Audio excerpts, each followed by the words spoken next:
Hello guys, it's another day kaya another vlog tayo for today's video. So ito nga yung pangyayari kahapon guys, ikawalong araw ng Navratri.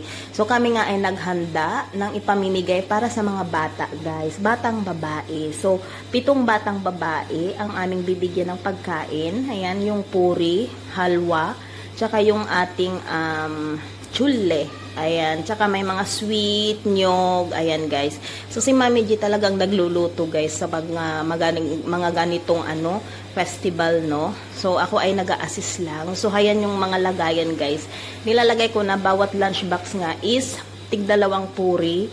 Ayan yung makikita nyo. So 7 yan guys. Bali 8 pala. Kasi magbibigay din sila ng para sa mandir or dun sa church dito, no.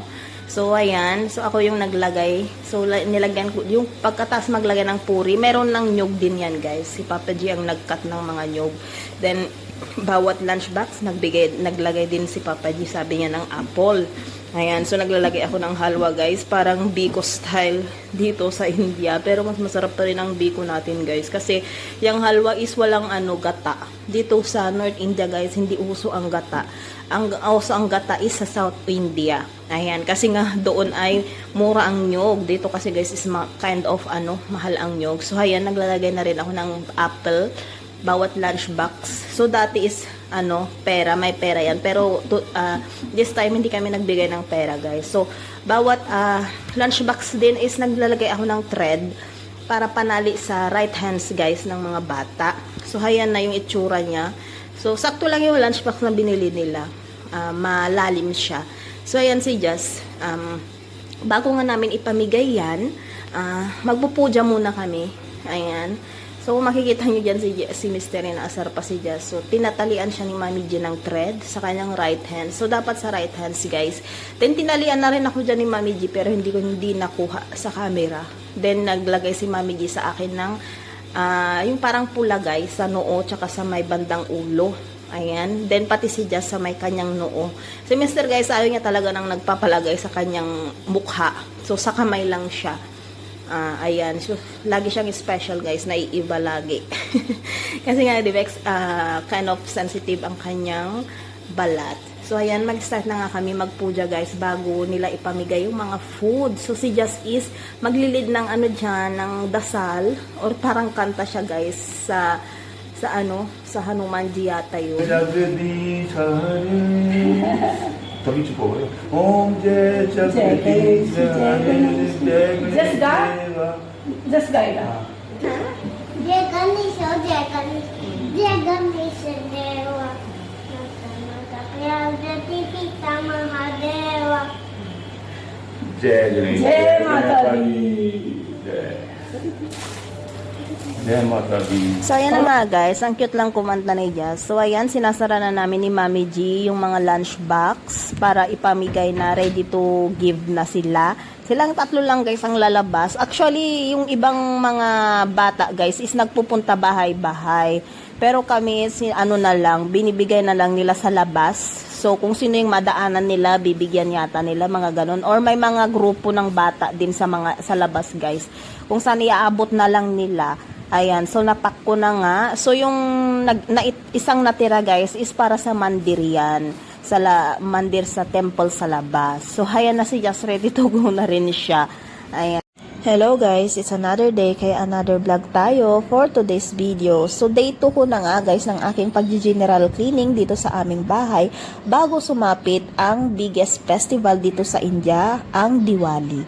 So ayan na nga guys, kung makikita nyo is ganadong-ganado ako dahil nga gamit ko ang pangmalakasang walis tambo ko mula sa Pilipinas. So pasensya na kayo guys kung basang-basa ako dyan. So hindi yan ihi guys, as in pawis ko yan guys. Tunaw na tunaw ang aking taba dyan guys kung makikita nyo.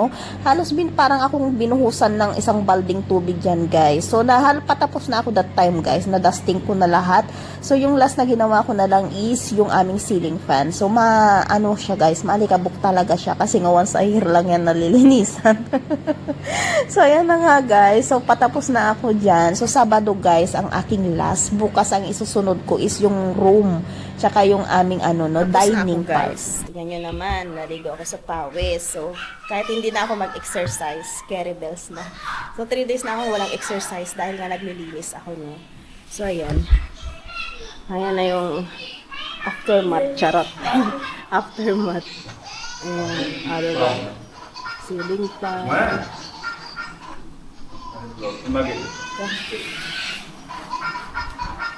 Ayan. Tapos dito sa labas. Ayan. Dinilis lahat yan. O, diba? Ito yung buong living room namin. Tapos, syempre, itong mga glass. Ayan, nilinis ko yan. Ay, so, pakunti-kunti, matatapos din ako hanggang matapos ang weekend. Ayan. Hanggang dito, ang lilinis ng person. Nakakapagod, pero today hindi ako tinulungan ni Mami G. Kasi kaya ko naman, guys. So, pinunasan niya lang yung mga frame, yung mga tinanggal ko sa taas. Ayan, then rest ako na lahat gumawa. So, nag-start ako mga alas 8, so alas 10 na. 8, 9, 10. So, 2 hours din, no? So, si Jazz, behave lang naman si Jazz. Ang dado niya, ang nag-aalaga. Nilak pa niya yung sarili niya, guys, sa kwarto. Sa बच्चे ना कि एक minute Kasi हो sila गया शांति से dakidero. एकदम meet little baby siya. Why you scared? Okay, okay. We won't go down. Okay, ना okay. शांत Okay, takot man siya. Paano kami bababa? 2 मिनट दिया Why करेंगे you scared? See, there's a kids there, oh, taking picture. Oh. बच्चे उधर बच्चे फोटो खिंचा रहे उधर बच्चे फोटो खिंचा रहे स्मॉल चिल्ड्रन आराम से उधर बच्चे Chalo, click एक photo. शांत Okay. हो गया हो गया Then, mama go down then. तू अकेली जा You stay with dad. तू अकेली जा देखो बच्चे Lang ang bababa. दादी दादी Chalo, daddy go. ओए वो बच्चे रहे सारे Go, daddy. Go, daddy. Mama go down also. कुछ नहीं कहता ये ये तो किसी फोटो है को भी दिन Ang Dusyera nga guys, na kilala bilang Vijaya Dashami ay isang pangunahing pagdiriwang ng Hindu na nagdiriwang ng tagumpay ng kabutihan laban sa kasamaan. Paggunita sa tagumpay ni Lord Rama laban sa demonyong haring si Ravana. At sa ilang tradisyon, si Goddess Durga si Goddess Durga laban sa demonyong Mahishasura. Ayan. Ang pagdiriwang ay minarkahan ang pagtatapos ng Navratri at ipinagdiriwang sa ika-10 araw ng Hindu na buwan ng Ashvin. Kadalasang nahuhulog sa Setyembre o Oktubre. Kasama sa mga pagdiriwang ang pagtatanghal ng Ramlila, ang ritual na pagsunog ng malalaking effigies ng Ravana at pagpapalitan ng mga matatamis na regalo. So, in this festival guys, uso ang mga sweet na naman. Although mahilig talaga ang mga Indian sa sweets guys, lalo na mga festival na ganito. So, that time nga, nagpunta kami mga hapon alas 5 para makita ni Just si yung effigies ni Ravan, ayan. So, natawa lang ako sa reaction ni Jess kasi natakot siya sa effigies ni Ravan, guys. Kasi nga, di ba, ang daming ulo. 10 yung ulo niya. Tapos, nakakatakot naman talaga. So, yan lang naman, guys, ang mga naging ganap. Dalawang Ravan. Mas maraming tao dito. Sa loob, maraming tao. Yes! Yes! Daming binda dyan.